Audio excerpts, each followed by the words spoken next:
प्रादेशिक भाषांसाठी इंडिया आघाडीचे खासदार एकवटलेत। महाराष्ट्रासह दाक्षिणात्य राज्यातील खासदार लोकसभेमध्ये मातृभाषेत भाषण करणार आहेत। ऑपरेशन सिंदूरच्या चर्चेवेळी महाराष्ट्रातील इंडिया आघाडीचे खासदार मराठीत बोलणार आहेत। ठाकरेंच्या शिवसेनेचे खासदार लोकसभेत मराठीतच भाषण करणार असल्याची माहिती आहे। तर डीएमकेचे खासदार तमिळ भाषेत, तृणमूल काँग्रेसचे खासदार बंगालीमध्ये बोलणार आहेत। चर्चेदरम्यान गरजेनुसारच इंग्रजी अथवा हिंदीचा वापर केला जाणार आहे।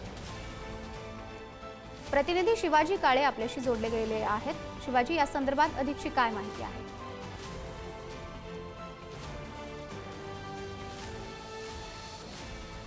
आज ऑपरेशन सिंदूर संदर्भात, पहलगाम संदर्भात जी चर्चा होणार आहे त्या चर्चेदरम्यान अलीकडच्या काळात जो प्रादेशिक भाषावाद तयार झालेला आहे, तो निर्माण केला गेलेला आहे काही नेत्यांकडनं, असं म्हटलं तर वावगं ठरणार नाही। आता त्याचाच धागा पकडत ऑपरेशन सिंदूरवरती चर्चा करताना टीएमसी आणि डीएमकेचे खासदार हे प्रादेशिक भाषेत बोलणार आहे।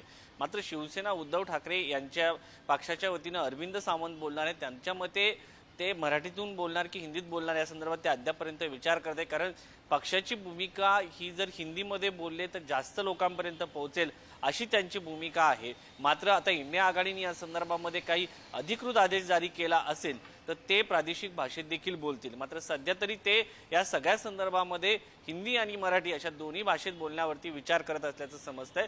आणि या सगळ्यामध्ये आज ज्या पद्धतीने प्रादेशिक भाषेवरती जेव्हा बोलले जातील तेव्हा सरकारवरती निशाणा साधण्याचा प्रयत्न हे सगळे पक्ष करतील, कारण प्रादेशिक भाषेवरती बोलणारे सगळे पक्ष हे विरोधी पक्षातील असणार आहेत आणि ते सरकारवरती प्रादेशिक मातृभाषेमधून आता प्रहार करणार असल्याची माहिती मिळत आहे।